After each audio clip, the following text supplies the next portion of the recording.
Hi everyone, this is Cheryl and welcome to my sewing room. I'm going to demonstrate how to make this really easy table runner.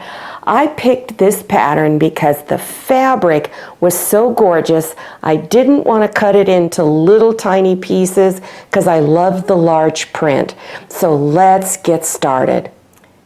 I want to stress you can make this table runner any size that you want. The table runner that I'm making is 72 inches long, and this is how much I purchased. 1/2 yard of 2 different fabrics, A and B. Fabric for the back, 7/8 of a yard.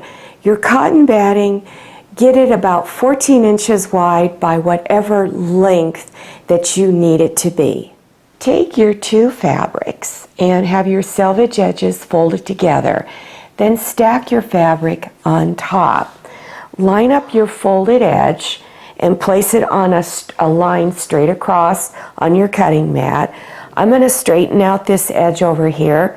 So I'm going to pull these raw edges here past a line on my cutting mat and then straighten it up. So place your ruler on the line up here as well as down there. And once you have it lined up, go ahead and cut.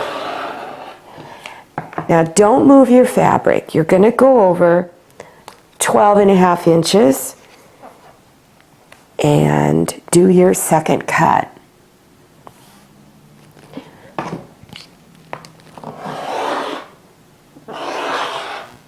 Keep your fabrics stacked together.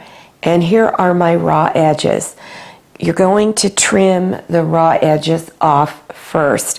So again, pull it past one of the lines on your cutting mat and make sure it's straight across on a line here. And then trim this first edge off.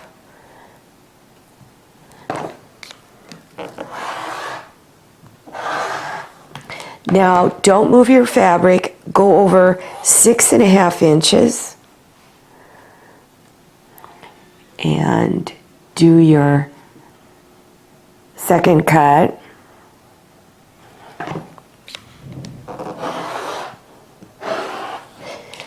Keep moving over 6.5 inches until you have all of your pieces cut.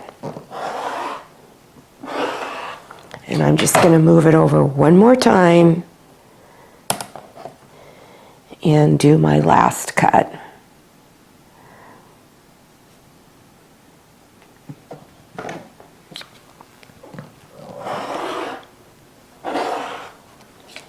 Take one of each and bring front sides together.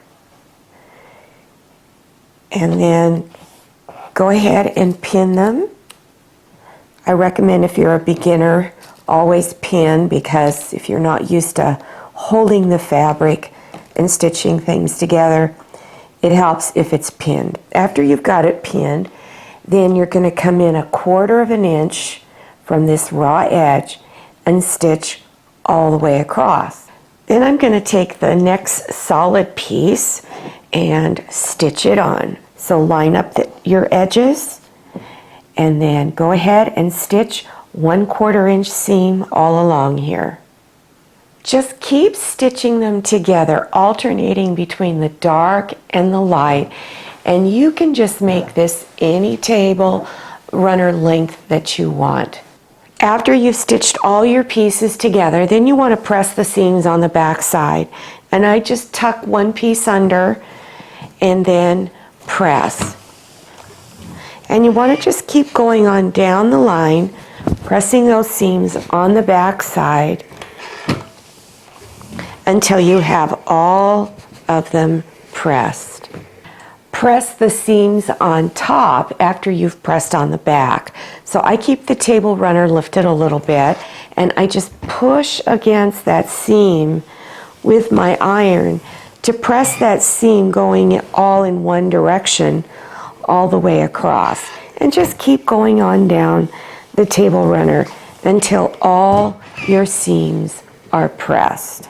We're now going to work on the fabric for the back. So leave your fabric folded, selvage edges together, and then fold it again in half. And up here at the fold line, put a pin to mark the center. Then unfold it, and you're going to cut it in half. So place your ruler on there. Of course, remove the pin so it's out of your way. And then go ahead and cut it in half. Stack the two pieces on top of each other with the selvage edges together.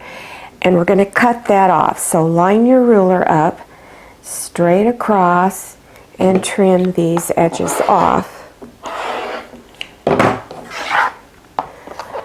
Then take the two ends here in the center here and stitch them 1/2 inch seam all the way across. Now it's time to layer all of your fabrics. So I'm just using plain fabric on the back. If you're using a fabric that has a print, you would put that fabric down first with the pretty side facing down. Then you would go ahead and put your cotton batting on top of that, and then center your table runner over it and try to have 1 inch to 1.5 inches extending around all 4 edges. It's desirable to do it that way when you're doing your quilting stitches because your table runner fabric may stretch and distort just a little bit, and this way you have all your edges covered. Then after that, go ahead and put straight pins all over the top because now you're going to do your quilting stitches. And I'm going to suggest some stitch patterns for you, especially if you are a beginner and you're not familiar. One of the things you can do is something called stitch in the ditch. You just stitch right there in that seam. So you would go along every seam and do that all the way down the table runner. Now here is another pattern. You could do stitches from end to end and then go side to side, and you can do them 2 to 3 inches apart. The reason why you want to do the quilting stitches is it helps to hold all those layers together so that your table runner will look nice for a very long time. So this is one pattern. You could also do a diagonal pattern. This one's a little more challenging, but if you want to attempt something like this, it's not difficult to do. You're basically going at a 45-degree angle across the table runner. So you would go one direction all the way across, then turn it, and then go the other direction. You can also use decorative stitches that you might have on your sewing machine. This is called a serpentine stitch. I use this one all the time. It is my favorite. So you again could go straight down, end to end, and then side to side. One of the reasons why I like the serpentine stitch is if your lines are just a little off, uneven, it's not so noticeable. So that's why I like this stitch.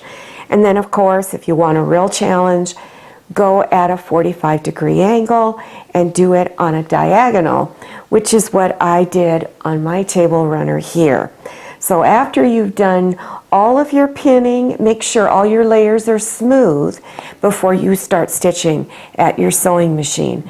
Then use a walking foot, and this is a special presser foot for sewing multiple layers of fabric because it helps to prevent the layers of your fabric from shifting and getting little pin tucks in your table runner fabric. You can get these at sewing machine supply stores and websites, and you can also get it on Amazon.com. After all your quilting stitches are completed, then you need to trim all of this off. So you want to trim it even with your table runner top. So place your ruler along the edge of your table runner top and go around all 4 sides and trim all of this off around the edges. If you need instructions on how to put the binding on, then click on the link in the upper right-hand corner.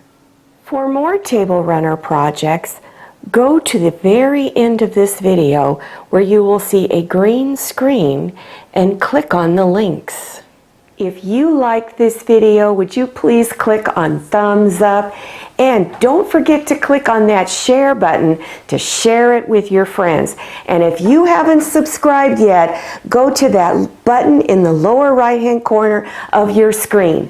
Don't forget to enter your email address and click on the little bell so you receive email notifications to your phone. I'm Cheryl, this is Manny. See you next time, and happy sewing!